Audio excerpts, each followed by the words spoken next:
अल्हम्दुलिल्लाहि नहमदुहु व नुसल्ली व नुसल्लिम अला रसूलिहिल व नबियिल अमीनिल करीमिल रहीम व अला आलिहि व अहलि बैतिहि तय्यिबीन व ताहिरीन वल मासूमीन खुसूसन अला सय्यिदिना गौसुल आज़म अला जद्दिहि नबियना अलैहिस्सलातु वस्सलाम। मुअज़्ज़ज़ सामीन किराम, আজকে পবিত্র মুহররম মাসে চতুর্থ জুম্মা। এই জুম্মার আলোচনার প্রারম্ভে আমি আমার আকা মাওলার পবিত্র কদম যুগলে সেজদা এবং তানার পবিত্র পূর্বপুরুষ আর আওলাদ আহলে বায়ত কিবলা ও কাবার কদম যুগলে সেজদা ও সালাম আরজ করত।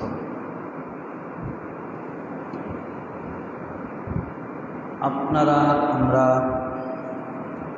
প্রত্যেকেই অবগত আছি, এই মুহররম মাস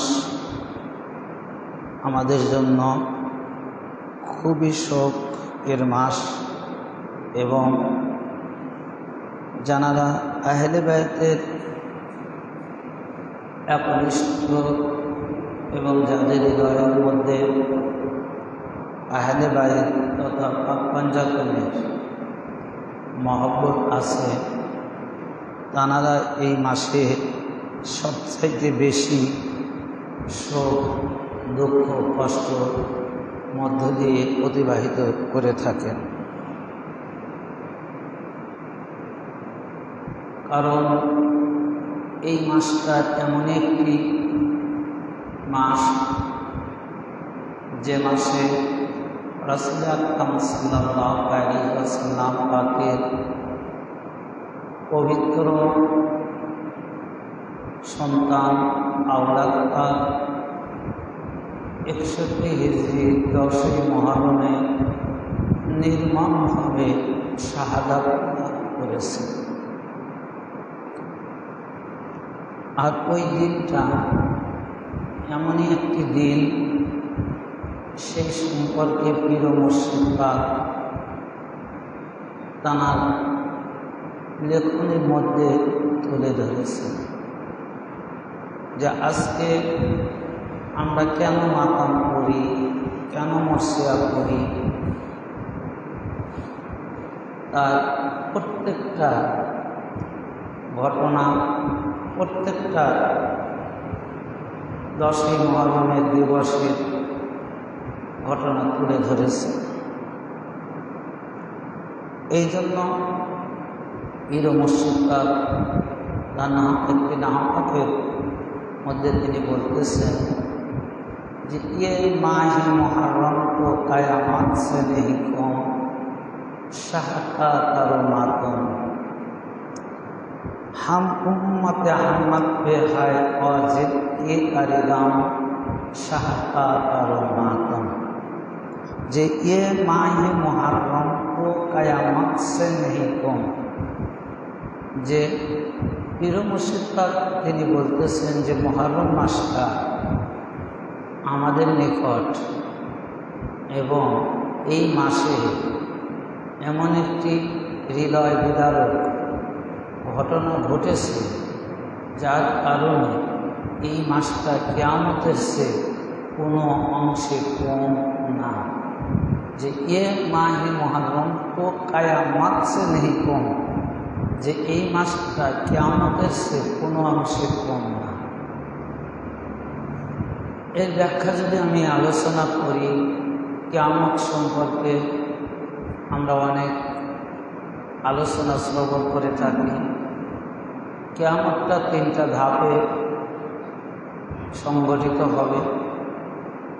প্রথম এই জমিনের মধ্যে যত প্রাণীকুল থাকবে একবারে আল্লাহ রাব্বুল আলামিন তাদেরকে ধ্বংস করে দেবেন, নিশ্চিহ্ন করে দেবেন ইসরাফিলের একটা বার্ষিক ফুৎকার দ্বারা। দ্বিতীয় ফুৎকার দ্বারা এই গোটা জামিন ভূমণ্ডল কী করবে আল্লাহ তাআলা নিশ্চিহ্ন করে দেবে। এবং তৃতীয় ফুৎকার দ্বারা আসমান, এক কথা গোটা পৃথিবীর সমস্ত কিছু একেবারে নিশ্চিহ্ন করে দেবে। তো এই যে আমরা প্রাণীকুল যখন কিয়ামত সংঘটিত হবে, আমরা প্রত্যেকেই যারা ওই কিয়ামত দিবসে থাকবে যে সকল প্রাণীকুল, তারা প্রত্যেকেই একবারে কি হয়ে যাবে, মৃত্যুর কোলে ঢলে পড়বে, ধ্বংস হয়ে যাবে, কেউ কারো দুঃখ কষ্ট দেখবে না। কিন্তু মুহররম মাস তার পুরাটাই ব্যতিক্রম। যেমন ভাইয়ের সামনে ভাইয়ের শহীদ, ভাই শহীদ হয়ে যাচ্ছে, ভাই ওটা দেখছে।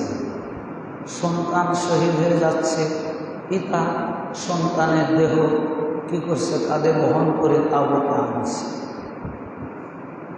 প্রত্যেকটা শহীদা প্রত্যেকটা আপনজনের সামনে তারা শাহাদাত লাভ করবে। তো প্রত্যেকটা আপনজনের সামনে যদি শাহাদাত লাভ করে, সেই শাহাদাতের দুঃখ কেমন হতে পারে, কেমন হতে পারে? কারণ একমাত্র আপনজনের দুঃখের খবর শুনলেই আমাদের হৃদয় কেঁপে ওঠে, আমরা স্থির থাকতে পারি না। আর 61 হিজরি 10ই মুহররমে হযরতে ইমাম পাক আলাইহিস সালাতু ওয়াস সালাম তারা সবচেয়ে আপনজন অর্থাৎ পরিজাত টুকরা, যাদের আদর করে স্নেহ দিয়ে ইমাম পাক লালন পালন করেছেন, তারা নির্মমভাবে কারবালার ময়দানে ইমাম পাকের সামনে শাহাদাত বরণ করেছে। এবং শাহাদাতের পূর্বে তারা এক ফোঁটা পানির জন্য ইমাম পাকের নিকট এসেছে। এক ফোঁটা পানির জন্য তারা ইমাম পাকের কাছে আরজি করছে, কিন্তু ইমাম পাক তাদেরকে এক ফোঁটা পানি দিতে পারেন, কারণ ইমাম পাকের তাবুর মধ্যে পানি ছিল না। তাহলে এখন বোঝেন যে কেমন দৃশ্য 61 হিজরিতে হয়েছিল। বিশেষ করে হযরতে আলী আসগার আলাইহিস সালাম যখন খুব কান্না করেছিলেন, এবং আপনি যান বলেছিলেন ইমাম পাককে যে হে আকা মাওলা, আপনি এই দুধের শিশু, এর সাথে তো কারো শত্রুতাই থাকতে পারে না, তো আপনি এদেরকে, এই দুধের শিশুকে ফুরাত নদীতে নিলে ওরা মনে হয় পানি দিতে পারে, কারণ শিশুর সাথে তো কারো শত্রুতাই নেই। ইতিহাস সাক্ষ্য দেয় যে ইমাম পাক হযরত আলী আসগার আলাইহিস সালাতু ওয়াস সালাম ফুরাত নদীতে উত্তপ্ত বাড়ির মধ্যে রেখে দিয়েছিলেন। এমনকি যে সূর্যের আলোর কাছে ওই নূরের টুকরা আমাদের রাসূলের চেহারা এত উজ্জ্বল ছিল যে সূর্যের আলো হার মেনে গেছে হযরত আলী আসগারের নূরের তাজাল্লি চেহারার সম্মুখে। কিন্তু ওরা তবু ওই আলী আসগার আলাইহিসসালামকে এক ফোঁটা পানি পান করায়। বরং যখন ইমাম পাক হযরত আলী আসগারকে নিয়ে পানির জন্য নদীতে ফোরাত নদীর মধ্যে চলে গেলেন, হুরমালা নামে একজন কাফের বিমানের তীর এমনভাবে তীরটা নিক্ষেপ করেছিলেন যে হযরত আলী আসগার আলাইহিসসালাম পাক ইমাম পাকের কোল মুবারকে ছিলেন। তিনি এমনভাবে ওই তীরটা নিক্ষেপ করা তীর ইমাম পাকের থেকে রক্ষা করলেন যে ওই তীর এসে হযরত আলী আসগারের হলকোমরে লেগে গেল এবং হযরত আলী আসগার ওখানে তিনি শাহাদাত লাভ করলেন। তীরের কিছু অংশ, কারণ মাওলা আলী আসগার আলাইহিসসালাম 6 মাসের দুধের শিশু ছিলেন, অর্থাৎ তার ছোট্ট দেহ আর এত বিশাল আকৃতির তীর, যে তীরটা পুরা ওই দেহ রক্ষা করতে পারে। তো এখানে একটি ঘটনা দেখেন যে হযরতে আলী আসগার যখন শাহাদাত লাভ করলেন, এই রক্ত যখন জমিনে পড়ছে, আলী আসগারের রক্ত জমিন থেকে উত্তর আসছে যে হে আল্লাহ মাওলা, যদি আজকের এই রক্ত জমিনে পড়ে, জমিন থেকে কোনোদিন কোনো ফসল ভালো কিছু উৎপাদন হবে না। কিয়ামত পর্যন্ত জমি থেকে ভালো কিছু উৎপাদন থেকে বন্ধ হয়ে যাবে। আসমানে রক্ত নিক্ষেপ করতে গেলেন, আসমান থেকে একই জবাব আসলো যে আমার আল্লাহ মাওলা, আজকে আপনার এই দুধের শিশুর রক্ত আমরা আসমান বহন করতে পারব না। যদি আপনি এই রক্তকে যদি আসমানের দিকে নিক্ষেপ করেন, তাহলে আসমান থেকে কিয়ামত পর্যন্ত কোনো বৃষ্টি, কোনো নিয়ামত জমিনে পড়বে না। হযরত ইমাম আলাইহিসসালাম পাক তিনি রাসূল পাকের উম্মতের কথা চিন্তা করলেন, 18,000 মাখলুকাতের কথা চিন্তা করলেন যে আমার এই দুধের শিশুর রক্তের কারণে যদি আসমান থেকে পানি বর্ষণ না হয়, তাহলে জমিন থেকে কোনো খাদ্য উৎপাদন হবে না। জমিনের থেকে যদি কোনো খাদ্য উৎপাদন না হয়, তাহলে আমার নানার উম্মত সহ 18,000 মাখলুকাত অনাহারে কষ্টে তাদের দিন যাপন করতে হবে।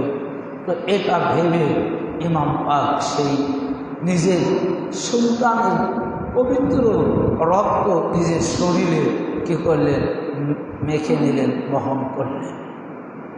তাহলে এখন চিন্তা করে দেখেন যে ইমাম পাকরা 18,000 মাখলুকাতের রহমত ছিলেন, অথচ এই মাখলুকাতের মধ্যে মানব জাতি আর ওই মানুষগুলো যারা ইমাম পাককে নির্মমভাবে শহীদ করবে, অত্যাচার করছে, ওই দুধের শিশুকে শহীদ করছে, ওই জমিন থেকেই স্বচক্ষের সামনে থেকে, অথচ তারা কষ্ট পাক, তারা অনাহারে থাকুক, এটা ইমাম পাক সামনে।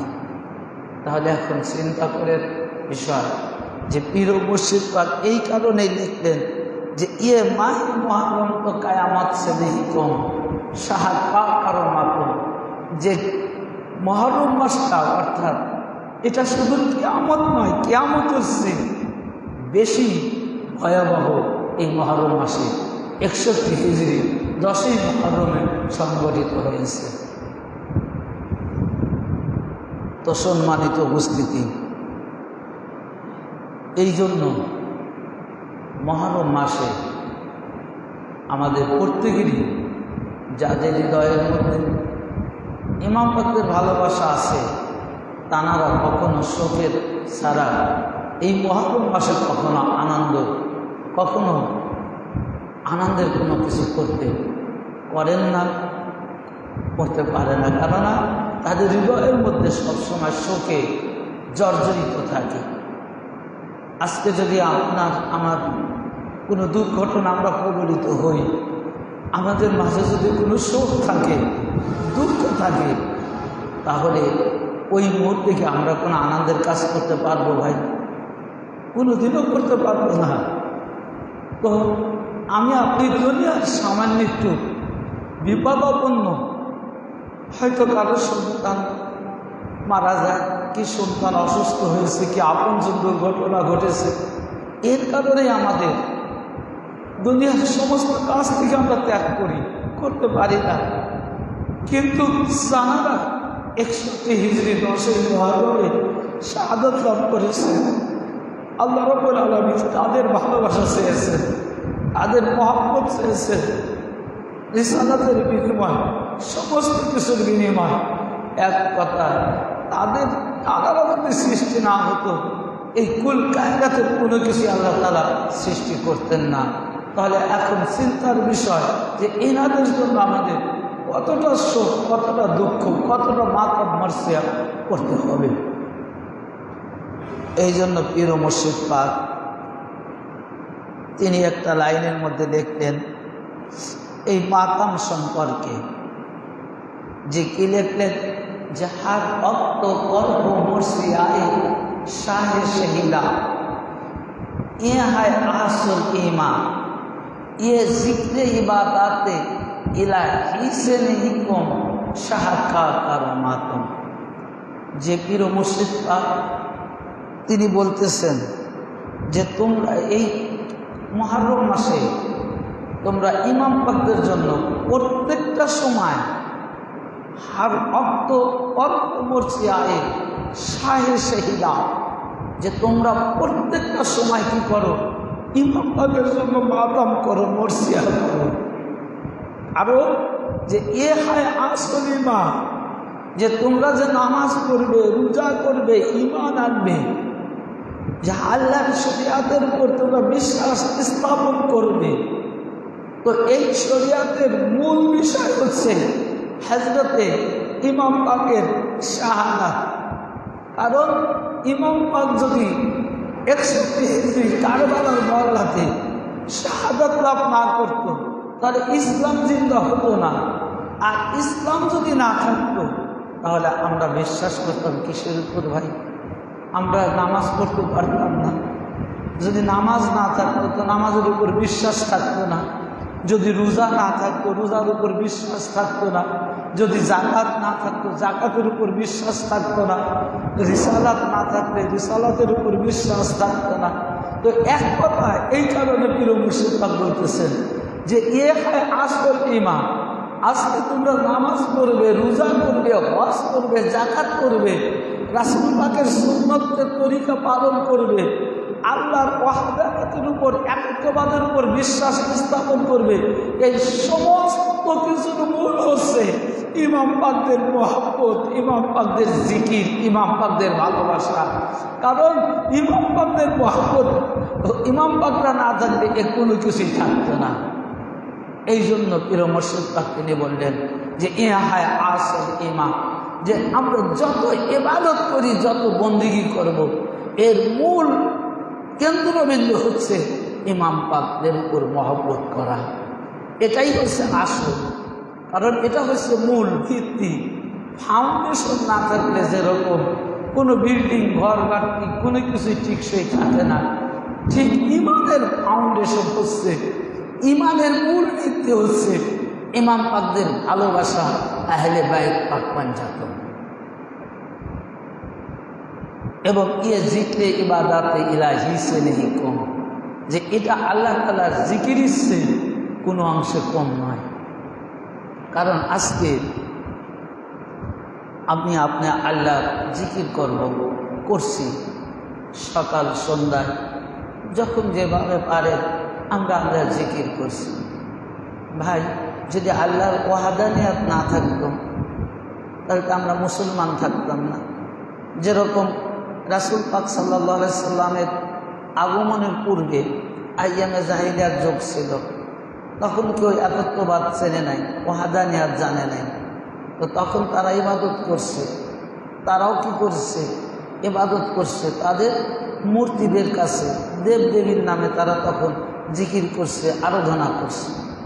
তো যখন রাসূল পাক এই পৃথিবীর মধ্যে আগমন করলেন, তখন তো ওয়াহদানিয়াত প্রকাশ পেল। তখন মানুষ সেই দেবদেবীকে ছেড়ে দিয়ে তখন আল্লাহর জিকির শিখলো, আল্লাহকে জানলো। তো আল্লাহকে জানার পরে তো আল্লাহর জিকির করা শিখছে। তো আল্লাহকে যতদিন পর্যন্ত জানেনি, আল্লাহকে যতক্ষণ পর্যন্ত চেনে নাই, ততক্ষণ পর্যন্ত কিন্তু কেউ আল্লাহর জিকির করে নাই, কারণ আল্লাহকেই চেনে নাই, আল্লাহকেই জানে নাই। তো রাসূল পাক সাল্লাল্লাহু আলাইহি সাল্লাম যখন ওয়াহদানিয়াত প্রকাশ করলেন, তখন তো আল্লাহকে চিনলেন, তখন আল্লাহর জিকির করল, তখন আল্লাহর ইবাদত করল। তো এই আল্লাহর ওয়াহদানিয়াতকে কিয়ামত পর্যন্ত এই বিশ্বের মধ্যে টিকে রাখার জন্য ইমাম পাকরা কুরবানি দিয়েছেন। ভাই, ওয়াহদানিয়াতকে সুমতো রাখার জন্য আজকে ইমাম পাক নিজে এবং তার আপনজনকে কারবালার মহল্লাতে 110 মুহররমে তানারা কুরবানি দিয়েছেন। তো যে ইমাম পাকের কুরবানির বিনিময়, যে ইমাম পাকের ত্যাগের বিনিময়, যে ইমাম পাকের রক্তের বিনিময় আজকে ওয়াহদানিয়াত প্রতিষ্ঠিত, আল্লাহর জিকির প্রতিষ্ঠিত রয়েছে, তাহলে যখন আল্লাহর জিকির যখন করতে যাবেন, তাহলে ওই ব্যক্তি প্রকৃত মুসলিম তিনি থাকবেন। অবশ্যই তার হৃদয়ে ইমাম পাকদের কথা জাগ্রত হবে যে যখন আল্লাহর জিকির যখন আপনি যখন কলমের মধ্যে প্রকাশ করতে যাব, যখন এই জিকিরে লিপ্ত হতে যাব, তখন আমাদের হৃদয়ের মধ্যে প্রশ্ন জাগবে যে আল্লাহর জিকিরকে কে টিকে রেখেছেন। আজকে আমরা আল্লাহর জিকির করছি, কার অবদানে করছি? তখন প্রশ্নের উত্তর চলে আসবে 61 হিজরি 10ই মুহররম, ইমাম পাকের আত্মত্যাগ, ইমাম পাকের কুরবানি। যার কারণে পীর মুর্শিদ পাক তিনি বললেন যে ইয়াজিদে ইবাদাতে ইলাহি সে নেই কম, শাহকা কারো মাতম, যে হাই হোসেন হাই হোসেন। ইমাম পাকদের জিকির করাটা আল্লাহর জিকিরের সে কোনো অংশে কম নয়, কারণ আল্লাহর জিকির চিরঞ্জীবী রয়েছে, আল্লাহর জিকির এই দুনিয়ার জিন্দেগিতে প্রতিষ্ঠিত রয়েছে ইমাম পাকের কুরবানির বিনিময়, ইমাম পাকের আত্মত্যাগের বিনিময়। আজকে আমরা ভাই দোয়া দেই, আমরা মূল কারণগুলো দেখি না। আমরা ইমাম পাকদের স্মরণ করলে আমাদের বিরুদ্ধে ফতোয়া আসে। হযরত ইমাম শাফি তিনি একটা মাযহাবের প্রণেতা, তিনি নিজে বলছেন যে ইমাম পাকদের জিকির করার কারণে তোমরা যদি আমাকে শিয়া বলো, আমি শিয়া হতে রাজি। তোমরা যদি আমাকে খারিজি বলো, আমি খারিজি হওয়া রাজি। তোমরা যদি আমাকে রাফিজি বলো, আমি রাফিজি হওয়া রাজি। এক কথা, ইমাম পাকের জিকির করার কারণে তোমরা যে কোনো ফতোয়া আমাকে লাগাবে, আমি ওই ফতোয়াই মাথা পেতে মেনে নেব, কিন্তু ইমাম পাকদের জিকির আমি ছেড়ে দেব না। ইমাম পাকদের জিকির আমি ছেড়ে দেব না, ইমাম পাকদের জিকির আমি নিয়ে করি এই দুনিয়া থেকে বিদায় নেব। তা আজকে দেখি পীর মুর্শিদ পাক তিনি আমাদেরকে প্রত্যেকটা সময় ইমাম পাকদের জিকির করতে বললেন যে হার অক্ত পর্ব মর্জি আয়ে শাহে শহীদাম, যে তোমরা প্রত্যেকটা সময় তোমাদের নিঃশ্বাস যখন বের হবে ইমাম পাকের জিকিরের সাথে বের করবে। ওই নিঃশ্বাসটা যখন ভিতরে নেবে ইমাম পাকের জিকিরের সাথে তোমরা ওই নিঃশ্বাসটা ভিতরে নেবে। কিন্তু এটা খুব কঠিন ইবাদত হয়ে যায়, কারণ আমরা মানুষ দুনিয়ার জিন্দেগিতে বিভিন্ন কাজকর্মে বিভিন্ন সময় বিভিন্ন অবস্থা আমাদের অবস্থান করতে হয়। তো আমরা তো সবসময় ইমাম পাকদের স্মরণ করতে পারবো না, ইমাম পাকদের নাম আমাদের সবসময় আসবে না। যার কারণে পীর মুর্শিদ পাক তিনিও রাহমাত লিল আলামিনের আওলাদ পাক, রাসূল পাকের আওলাদ পাক, তাই তিনিও লাস্ট লাইনে এসে তিনি আমাদের জন্য একটু দয়া করলেন। কি দয়া করলেন?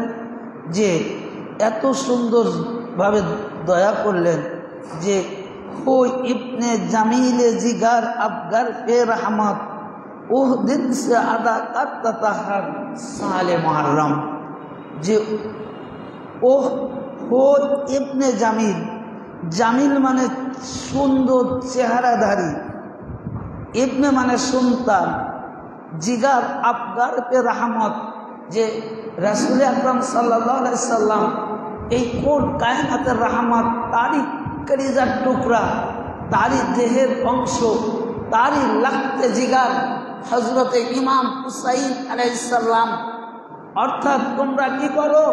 সেই রহমতের লাখতে জিগারের জন্য তোমরা যদি প্রত্যেকটা সময় প্রত্যেকটা ওয়াক্তে যদি ইমাম পাকদের জিকির করতে না পারো, মার্সিয়া করতে না পারো, তোমরা বিভিন্ন সময় বিভিন্ন স্থানে থাকবে, বিভিন্ন সময় বিভিন্ন কাজ করবে, ব্যস্ত থাকবে, তোমরা ইমাম পাকদের স্মরণ সব সময় করতে পারবে না। এই কারণে ওহদিন সে আদা কাত্তাতা হাসানে মুহররম, যখন মুহররম মাস আসবে, যখন বৎসরের শুরুতে মুহররম মাস শুরু হবে, তোমরা ওই মুহররম মাসের মধ্যে হৃদয়ের থেকে অন্তর থেকে তোমরা ইমাম পাকদের জন্য কি করো? মাতাম করো, মর্সিয়া করো, মাতাম আদায় করো। অর্থাৎ যদি তোমরা সারা জীবন কোনো সময় নাও পারো, কোনো সময় যদি তোমাদের সুযোগ না হয়, বিভিন্ন কাজকর্মের মধ্য থেকে যদি তোমরা ইমাম পাকদের জিকিরে যদি লিপ্ত না হতে পারো, তাদের জন্য মাতাম মর্সিয়া যদি করতে নাও পারো, তাহলে যখন মুহররম মাস আসবে, এই মুহররম মাসে তোমরা কি করবে? ইমাম পাকদের জন্য মাতাম করবে, মর্সিয়া করবে। এটা কে বলছেন ভাই? পীর মুর্শিদ পাক বলছেন, আওলাদে রাসূল বলছেন। আজকে আমাদের আফসোস যে আজকে যে মাসে আমাদের শোক করার কথা, মাতাম করার কথা, এই মাসে আমরা বিবাহের অনুষ্ঠান করি, এই মাসে আমরা নতুন ঘর করি, এই মাসে আমরা নতুন জামা বানাই, অর্থাৎ আনন্দের কাজ করি, তাহলে কি করে আমাদের শান্তি আসতে পারে ভাই? কারণ ইমাম পাকদের ভালোবাসাই হচ্ছে শান্তির মূল উৎস। ইমাম পাকদের মহব্বতই হচ্ছে ইমানের আসল অংশ। সে আসল অংশ আমরা ছেড়ে দিই। আমি এ কথাটা আসলে লাইভ চলছে, তারপরেও আমার জানা মতে এটা সত্য মশহুর ঘটনা যে আজকে আমাদের চর অঞ্চল সবচাইতে কঠিন, অত্যন্ত প্রত্যন্ত অঞ্চল, দুর্গম এলাকা। আজকে সেই এলাকায় অভাব বলতে আছে, নাই বললে ভুল হবে, কিন্তু তাদের মধ্যে একটা শান্তি আছে। কেন? যে তানারা পহেলা মুহররম থেকে 10 দিন মাতাম করছে, মর্সিয়া করছে, প্রায় প্রতিটা বাড়ির থেকে এক একজন লোক। আবার 10 দিন চলে গেছে, 11 মুহররম থেকে শুরু করে সেহলাম পাক পর্যন্ত প্রত্যেকটা ব্যক্তিরা বাড়িতে যদি এক জায়গা শরবতের আয়োজন করে, তবু ইমাম পাকদের জন্য তারা করে থাকেন। তাই কতটা মহব্বত থাকলে এই কাজগুলো করতে পারে ভাই? কে করে এই কাজগুলো? যে একজন বাড়িতে বসার জায়গা নেই, দিন আনছে, দিন খাচ্ছে, নিজের যে ভালো একটা কাপড় তো দূরের কথা, যে আমি এমনও ব্যক্তি দেখেছি যে স্বামীর কাপড় দ্বারা নিজে কাপড় পরিধান করে, বদলায়, এমনও ব্যক্তি। কিন্তু সেই এত কঠিন অভাবের মধ্যে ইমাম পাকদের মাকাম ছেড়ে দেয়নি, ইমাম পাকদের জন্য মর্সিয়া ছেড়ে দেয়নি। আজকে তাদের পরবর্তীতে এখন তাদের সাংসারিক অবস্থা তো ভালো বটেই, এবং সেই বাড়িতে এক কথা বাড়ি চেনা যায় না এখন, এত পরিবর্তন। এটা যদি আমি ঠিকানা দিতে পারি, আপনারা আমার কাছ থেকে নেবেন, কয়েকটা বাড়ির ঠিকানা দেবো, আপনারা দেখে আসবেন, এটা সত্য ঘটনা। তো ইমাম পাকদের মহব্বতে যদি আমরা নিজেদেরকে কুরবানি করি, কারণ আল্লাহ নিজে বলছেন আসকুরুনি আসকুরুকুম ওয়াশকুরুনি ওয়ালা তাকফুরুন, যে বান্দা তুমি আমাকে ডাকো, আমি তোমাকে ডাকবো। বান্দা যদি আমাকে স্মরণ করে তো আমি বান্দাকে স্মরণ করি, যে ফাসকুরুনি, যখন বান্দা আমাকে স্মরণ করে, ওয়াশকুরুনি, আমি ওই বান্দাকে স্মরণ করি, ওয়ালা তাকফুরুন, ও আমার বান্দা তুমি আমার ডাকার থেকে, তুমি আমার স্মরণ থেকে কি হইও না, নিরাশ হইও না, অস্বীকার করো না, কুহুরি করো না, কারণ আমি রহমান, আমি কি দয়ার সাগর, আমি গাফফার, আমি সত্তার, আমাকে ডাকলে আমার বান্দাকে আমি নিরাশ করি না। এই জন্য আল্লাহ বললেন ফাসকুরুনি আসকুরুকুম ওয়াশকুরুনি ওয়ালা তাকফুরুন, যে বান্দা তোমরা আমাকে ডাকলে আমি তোমাদেরকে ডাকি, কিন্তু তোমরা আমাকে অস্বীকার করো না। আমি গাফফার, আমি কোন উসিলায় তোমাদেরকে স্বাবলম্বী করব, তোমাদের মাদাত করব, এটা আমি আল্লাহ জানি। তাছাড়া ইমাম পাককে তো আল্লাহ তাআলা ভালোবেসেছেন ভাই।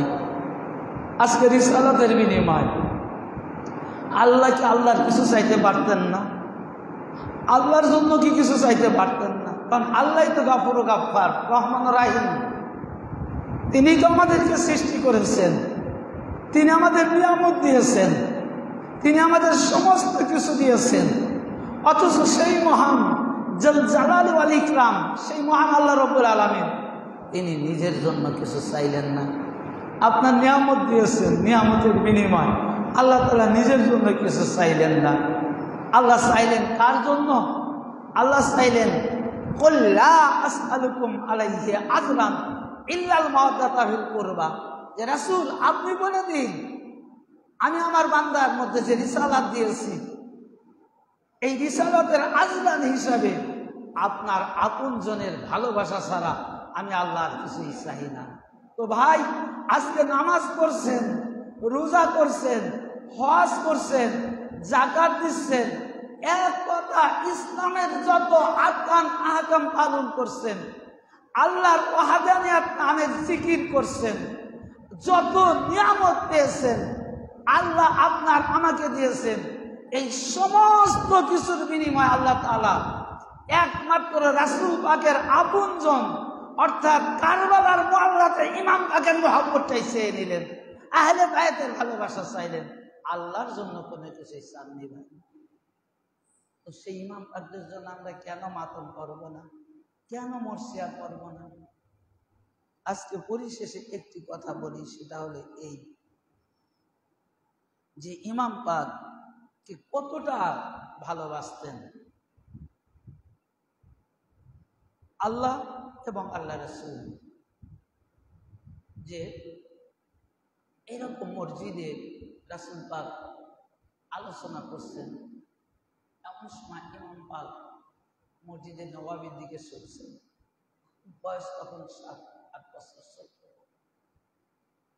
কারণ ইমাম পাক যেদিন প্রথম এই দুনিয়ার জিন্দেগিতে তাশরিফ আনছেন, সেদিন থেকে কারবালার খবর যে রাসূল পাককে দিয়েছেন আল্লাহ তাআলা ফেরেশতার মাধ্যমে। তো ইমাম পাকও ওই একেবারে যখন থেকে শ্রবণ শক্তি, সেদিন থেকে শুনে আসছে।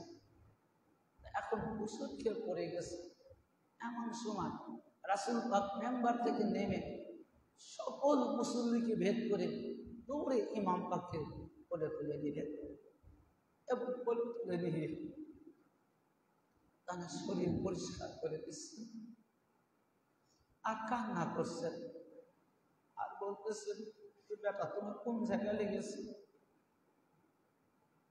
ইমাম পাক তিনি বলতেছেন যে আমাকে কোনো আঘাত লাগেনি, আমি তো এমনি পড়ে গেছি নানা, আমার তেমন কোনো ব্যথা লাগেনি। তারপরে রাসূল পাক কান্না করছেন। তো সেই দিন ইমাম পাক হুজুর পাককে বলছিলেন যে হে নানা,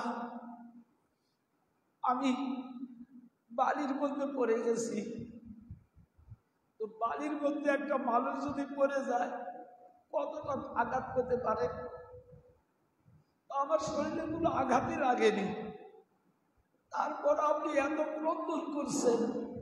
তুই 61 হিজরি 10ই মুহররমের দিন, যেদিন আমার সন্তানদেরকে নির্মমভাবে কারবালার মুআল্লাতে শাহাদাত লাভ করবে, যেদিন আমার সন্তানদেরকে নির্মমভাবে শহীদ করা হবে, তারপরে আমাকে নির্মমভাবে শহীদ করা হবে, তো ওই ব্যথা আপনি কেমন করে সহ্য করবেন? এইটুক ব্যথাই আপনি সহ্য করতে পারছেন না, এইটুকু আপনি কান্না করছেন। তো ওই দিনে তো সবচাইতে বড় মুসিবত আমাদের উপর থাকবে, যেটা কিয়ামতের চেয়ে কোনো অংশে কম হবে না। তো সেই দিন আপনি কেমন করে সহ্য করবেন? তো সেই দিন হুজুর পাক বলেছিলেন যে সেই দিন কিরকম সহ্য করবেন সেটা ভাষায় প্রকাশ করার মতো না, কিন্তু কারবালার জমিনে আমি উপস্থিত থাকবো, আমার সম্মুখে তোমাকে শহীদ করা হবে। সেই দিন কারবালার মুআল্লাতে আমাদের শোক থাকবে, মাতম থাকবে, মরসিয়া থাকবে, এবং কিয়ামত পর্যন্ত ওই কারবালার জমিনে প্রত্যেক দিন হাজার হাজার ফেরেশতারা ওই কারবালার জমিনে তারা আসবে, ওই কারবালা তাওয়াফ করবে, আর হায় হোসেন হায় হোসেন ধমনীতে তার মাতাম করতে থাকবে।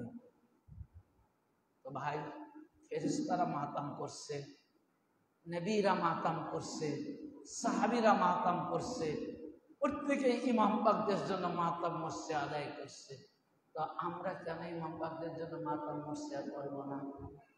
যাই আপনাদের অনুরোধ করব যে আপনারা এখনো জানারা মাতাম সম্পর্কে কি রয়েছেন বেখেয়াল অর্থাৎ সচেতন হন নাই, আমি আপনাদের অনুরোধ করবো আপনারা প্রত্যেকেই মাতামকে আঁকড়ে ধরেন, মুর্শিয়াকে আঁকড়ে ধরেন। ইনশাল্লাহ মালিক মাওলা পাক আমাদের প্রত্যেকের এই মাতামের উসিলায় সমস্ত বালা মুসিবত থেকে হেফাজত করবে। মহান আল্লাহ রাব্বুল আলামিন আমাদের তৌফিক আতা করুন। সবাই বলুন আমিন। আমার তৌফিক ইল্লা বিল্লাহ। আসসালামু আলাইকুম ওয়া রাহমাতুল্লাহি ওয়া বারাকাতুহু।